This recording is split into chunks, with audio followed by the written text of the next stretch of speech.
Thank you so much, Richard. Can everyone hear me in the back? Is it okay? Great. How's everyone doing? I guess it's still magandang tanghali to our locals, and good afternoon, but happy lunchtime to those of you who are foreigners and coming here. I want to say thank you to Chico, and he did such a phenomenal job articulating the success story of TaskUs. I was actually had the privilege of being with Bryce just a few weeks ago, Bryce Maddock, the CEO of TaskUs, and truly, when you look at the company, I just encourage you to go home and just to Google TaskUs and see what they're doing globally. They're not only being recognized on the HR front, but one of the pioneering entrepreneurs, and it's an incredible success story. And I think it's a testament to why each and every one of us are here today in Clark. It's a testament that they're reaping the benefits of the demographic dividend. You know, I love seeing all of the young, energetic, passionate faces. I had a fleeting moment where I was going to lose the tie in hopes that you would think that I was a millennial, but I knew that that was a lost cause. So, but to see the creativity and to see the passion, and as you measure BPOs, it's not just seats and it's not just revenues. If you look at the retention factors, which can be fairly staggering in terms of turnover, these guys are not only hitting the benchmark, they're exceeding it. So when you're talking about the feedback and the transparent feedback, it's really a part of their DNA, and you just have to look at that company. And I just want to, the parting comment about TaskUs, we're so excited that they're a pioneer locator for us within our office complex. The reality is that Silicon Valley has come to Clark, and I want to make sure that I'm underscoring that. Our investment thesis, whenever Evan and I begin to look at the business model and look at what we were going to invest in terms of horizontal development and the vertical facilities to accommodate the next gen locators, we were really thinking about companies such as TaskUs. Those companies that wanted to be in Asia Pacific, but they wanted first world amenities and services and infrastructure supporting world-class buildings. And so again, we're so happy that you guys are coming to locate, and that's I think 2 floors and maybe even a third. So you're looking at a couple thousand employees ultimately that are coming to call Global Gateway Clark their home. So anyway, cheers and well done. Please, a big round of applause for the success of TaskUs. So hopefully what I can do is kind of articulate what's going on. I was so thankful that my good friend Vince DeSon was able to come here. So I'm not going to take away from a lot of the thunder that he has. He's doing an incredible job shepherding the BCDA and all of those entities that are interconnected to the BCDA. And we're going to talk a lot about infrastructure, because remember, infrastructure is the backbone of growth. So for those of you so excited to hear that there's so many from Metro Manila. Again, another testament to the interest in Clark, because Clark is the next generation growth area. The future of Luzon is Clark, and I will underscore that a number of times. Remember, we have, I moved my family here, again, my wife and 5 kids almost 7 years ago, and to really what was truly a greenfield, but the thesis was sound, and we're incredible believers, not only in the country, but specifically Clark Freeport Zone, and the opportunities that are here. It's phenomenal. So I encourage each of you. Richard already mentioned Evan is here, Marty is here, our friends at Santos Knight Frank are here. If you're interested in relocating to Clark and moving or expanding your businesses here in Clark, please talk to us. We are ambassadors, and we will give you all of the details, but I'm going to try and keep it at a macro level today. So Clark Freeport Zone recently ranked 8th globally by FDI Magazine as one of the premier Freeport zones of the world. Now, bringing it home, if you look at where we stand, I already mentioned that this was the so you come up Inlex, the interchange, you see the colored area, that is Global Gateway Clark, and we're bounded on the west side by the SETEX, bounded on the east side by the city of Mabalacat, and to the south, Angeles City as well. And if you look here, you're talking about a 50-kilometer radius. You have over 11 million people. So we'll talk a lot about the North Rail project, which again is something that is very much in the pipeline. But remember, you've already got a demographic base that actually supports the development of this next generation growth area.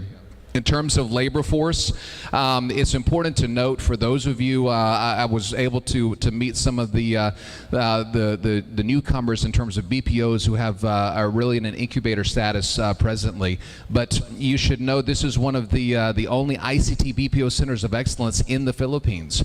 And Clark, in terms of outside of the National Capital Region and Calabarzon region, Clark is one of those areas that is most ready in terms of having the highest absorptive capacity for those labor forces. So, if you look at the Freeport zone, when the United States was here and Clark Field was in its heyday, you probably only had about 45,000 employees. Today you have over 100,000 employees here in the Freeport zone.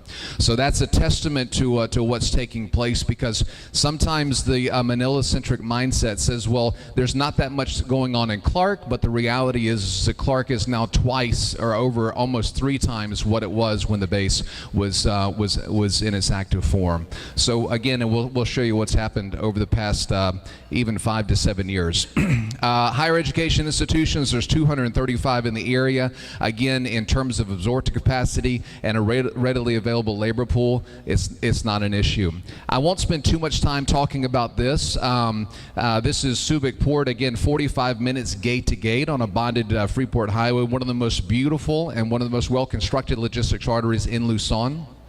And here in the very near future, we're going to see a rail project that will also be moving along that corridor, because you've got a incredible deep water container port already with over 600,000 TEU capacity, and our friends at ICTSI in the near future are looking to almost double that capacity to 1.2 million TEUs. Not only is it a budding tourist area, but you also have had literally hundreds of millions of dollars in light manufacturing, as well as leisure services and service entities that have come into the area just over the past couple years. So this brings us to the Clark Freeport zone. This is a bird's eye view of what is roughly 4,400 hectares. If you look at the shaded area, that's actually the overlay of the master plan of Clark International Airport, which is roughly 2,400 hectares. And again, by today's standards for international gateways, you need about 2,400 hectares. And I'm going to contrast that with NAIA, which is roughly 645 hectares. So if you look at the balance of the civil aviation complex, our long-term lessor, which is a 75-year lease, 50 plus 25 years, is Clark International Airport Corporation. So you see Global Gateway Clark there on the right side of the screen. And then outside of the shaded area, that's actually the responsibility of Clark Development Corporation, also under the austere leadership of Vince Dizon. So here's the beauty, as especially a foreign direct investor, the reason that you've seen over approximately $3.5 to $4 billion US from 2010 until now coming into the area is because you basically have to deal with 2 entities. And those are the implementing agencies of either SEOC or CDC, and they are very well accommodating. The Freeport zone is open for business. In terms of ease of entry, this is one of the best places you could ever hope to settle your business and invest your capital, because it's insulated by 2 pieces of legislation, RA 7227 and also the Foreign Investor Lease Act. So again, we can talk at length about the details of why you should invest here, but it has been a home run for us, and we so appreciate our relationship with the BCDA and its implementing agencies. If we move, again, I talked a little bit about the master plan of the international airport. Again, this is a bird's eye view of NAIA. Now, I'm not going to, NAIA has done a phenomenal job servicing the needs of Central Luzon, but the reality is that the government has recognized it's high time that they prioritize infrastructure, and what is being prioritized is Clark International Airport, and that should be a round of applause from everyone in this room. It's just within the last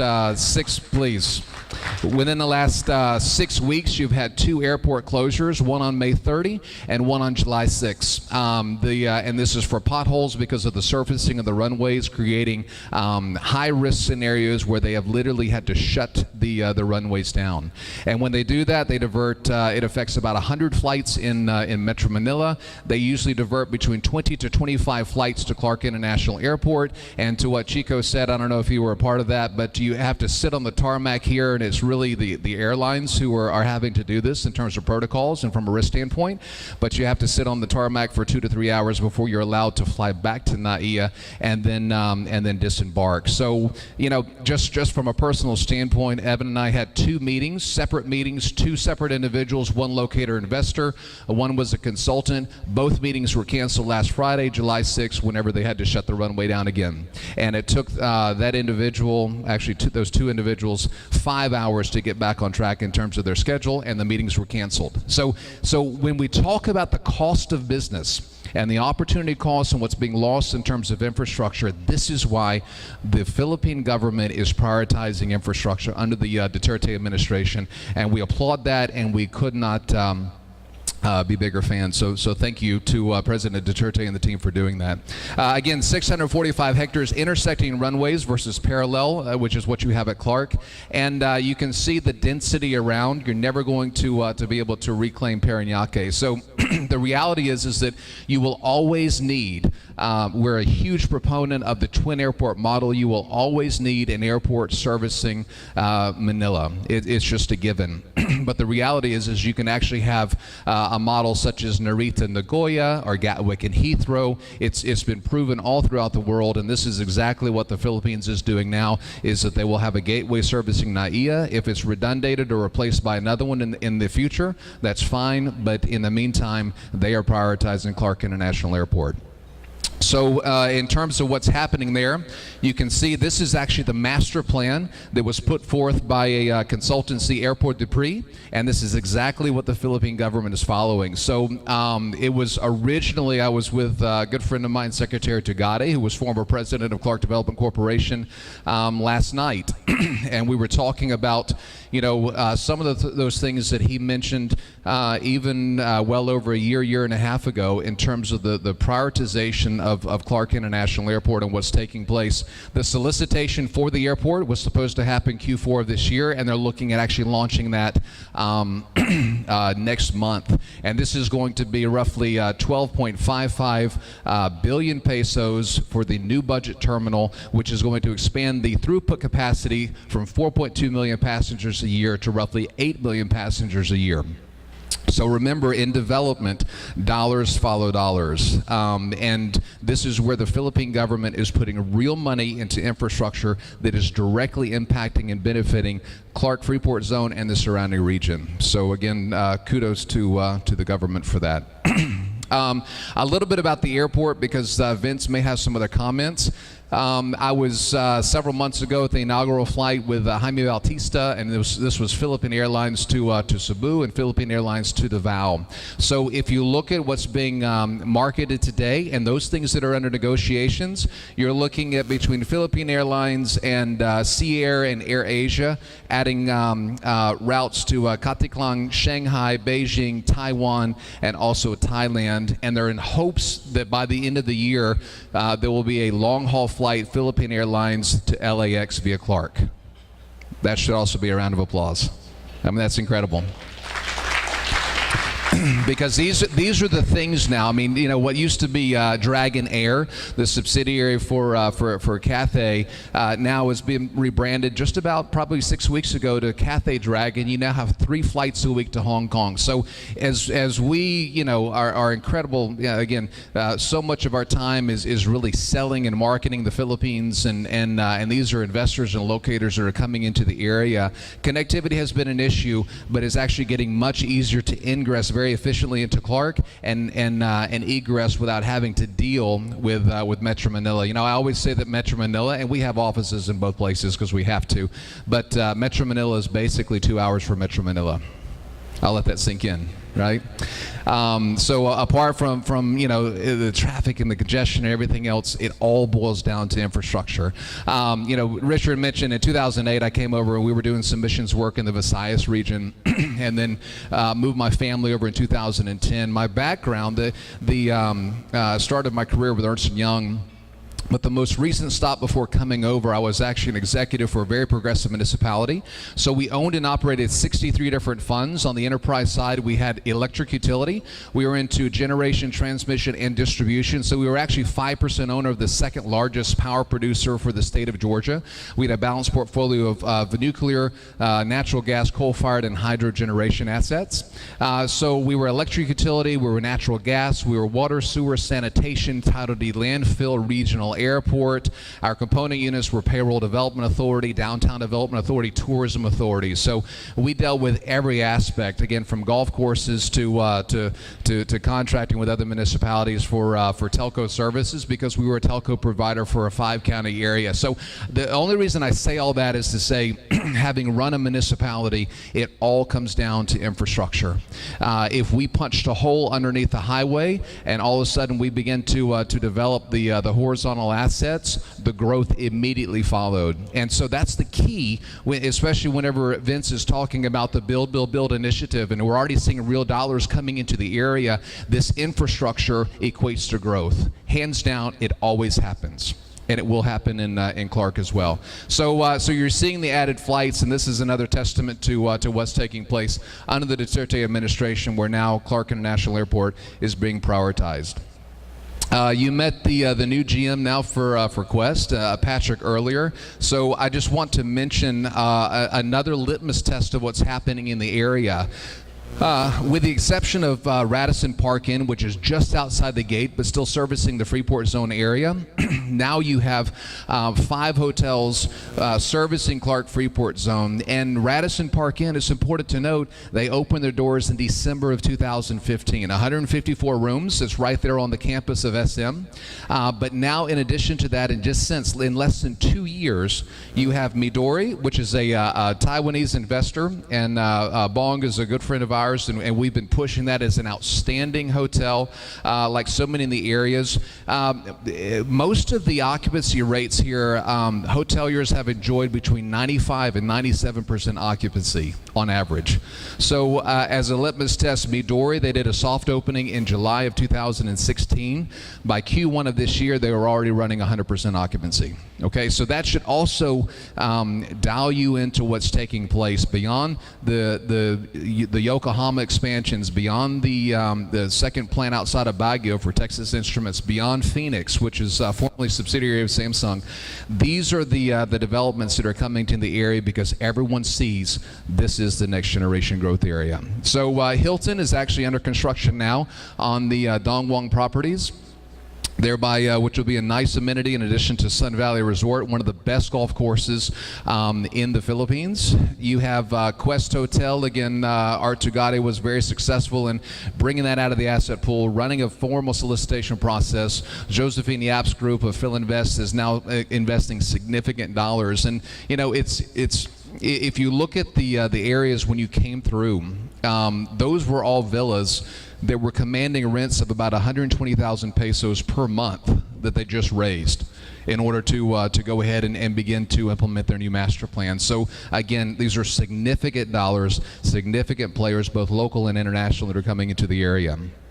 So Hilton, Quest, just a stone's throw away from here, we could hit a softball and hit the new Marriott that's being constructed on the Wheatus campus. So again, now you're not only just having the you know, what used to be the old Mimosa Resort in Wheatus. Now you have a cafeteria offering of multinational brands and Tier 1 domestic brands that can accommodate your businesses.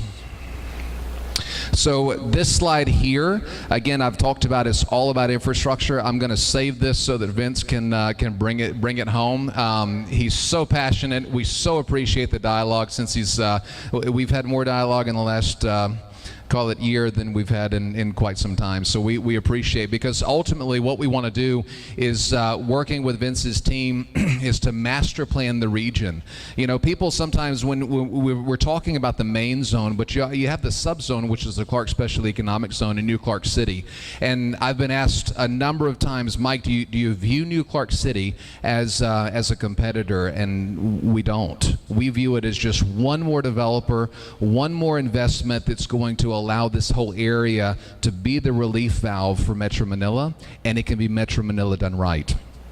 So way back in the day, when Rodrigo Singfield was still alive and chairman of the BCDA, I was actually a keynote speaker, and I opened and closed the first Green City Conference. So we are huge proponents of the Green City, and this is something that we're wanting to make sure from an infrastructure standpoint, logistics standpoint, in terms of how do we interconnect these two, and how do we connect that to Global Gateway, which is really poised to be the central business district of the region. So again, I'm going to save this, but we've already talked about the cargo. Vince will talk about the North Rail project, which borders the eastern side of our site, and then we've talked about the new terminal, and he'll talk at length about New Clark City and also the airport. In closing, I just want to tell you what we're doing personally to help facilitate the growth. Richard had already mentioned we now have, of the 177 hectares, we have about, I'm going to blow through this. We have 46 hectares in developed lot inventory, taking one right out of the State of Georgia Department of Economic Development's playbook. As I worked very closely with them, we had one business park. I set up a regional airport industrial park, and then we set up a third business park in conjunction with the local chamber and the State of Georgia Chamber and the State of Georgia Department of Economic Development. It's about having developed lot inventory in each of our major development zones, and so we now have horizontal development to support vertical facilities in the Aero Park, Business Park, Logistics Park, and in our town center. So the roads that you drive, hopefully every single one of you are benefiting from that. We basically, on our interior roads, we're looking at 35-meter right-of-ways versus 25 on average in Metro Manila. So I always tell people, you know, at Global Gateway, you'll have 3 lanes of traffic with devoted laybys, which means 3 lanes of throughput. In Metro Manila, if you have 2 lanes, one is a parking lot and one is a road. If you're blessed enough to have 3 lanes, one is a wet market, the second is a parking lot, and the other is throughput. And we're laughing because it's true. So some of those things, again, we tried to cure it in the design phase and make sure we were embedding it into the horizontal to support the world-class vertical. So even the roads that you're looking at here, originally were 2 lanes open storm ditches. These roads belong to the Philippine government. We spent about $7 million US to widen them. They're now as wide as our beloved Epifanio de los Santos Avenue, or EDSA, the moving parking lot, as we call it, Peter. So so we've got these roads because we don't want the issues even that they're experiencing and having in BGC. And we were voted one of the the top 100 global infrastructure projects for 3 years running by a watchdog group out of Washington, D.C. for this. Happy to do it because in our minds, we're spending over the top and it's a premium for horizontal, but this is our marketing expense. Because whenever we look to market to groups like Task Us and we bring Chico and his team on site, we want to be able to tout that we have first world infrastructure supporting first world facilities, and you're living in Asia Pacific. I mean, one of the themes that Richard and Rebecca are really pushing is let's make sure we're forward-looking and we're delivering key assets, key jobs in service industries that the Philippines deserves, and that we get into that first world status. And you have to do it. It begins with infrastructure. So we're very pleased to have been able to make that investment, but ultimately that investment translates to locators. Locators such as the Medical City. It was the Showcase APEC Hospital, will now be the Showcase ASEAN Hospital for those meetings that will be held here in Clark. 100 acute care beds, 173 including NICU and ICU, but the most technologically advanced facility. So if you look at Makati, they have Makati Med. If you look at BGC, they have St. Luke's. If you look at Global Gateway Clark, we have the Medical City Clark. So that was another thing that we were so pleased to partner with the Bingzon family, former Secretary of Health under Cory Aquino, and to bring them online because we had to make sure that there was an anchor such as a hospital within our development. So bringing it to a close, right across the street from the Medical City, the 2 buildings that you see directly along the SETEX, those are our first 2 commercial towers, and we are so pleased. You heard a little bit from Patrick. He's getting a baptism by fire in terms of the construction industry. Herculean effort. We were able to finish our construction program 3 weeks ahead of schedule because time is money, and we were able to manage that and execute on that contract because we had to make make sure that we were striking while the iron was hot. So we received our occupancy permit on the first 2 towers in April, and our locators will begin fit out in August, and we've actually got another one that's begin fit out last week. So these are 5 buildings comprising 143,000 square meters for the West Arrow Park campus live, work, play environment.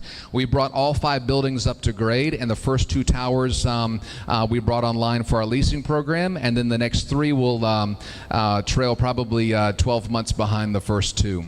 So this is rendering. It's not conceptual. Every patent awarded, and we're actually finishing the punch list on these first 2 towers. Second floor retail, and then we will have a rooftop restaurant as an amenity as well. And this is grade A office space. It is LEED certified, pre-certified LEED Gold, but we're actually already into platinum, and I can go ahead and say that now that we're starting to solidify, and we fully expect a platinum under version 3 for these buildings. So again, we've checked that box, and for you locators, that translates into almost a 30% reduction in your electric utility cost, and which is very key. I'm keyed into it because I know what I used to deliver power for in the States, and this is one of the highest electric utilities in the world. So this is something you have to be thinking about in terms of how these buildings are designed, and how buildings that you may be contemplating going into, are they designed, and are they double glazed windows like ours? Are they single glazed, and are there 5-inch gaps between the slab and the curtain wall, and unlike ours? And you have to think about these things because it translates into to a lot of your variable costs that are going to kill you on the operations side.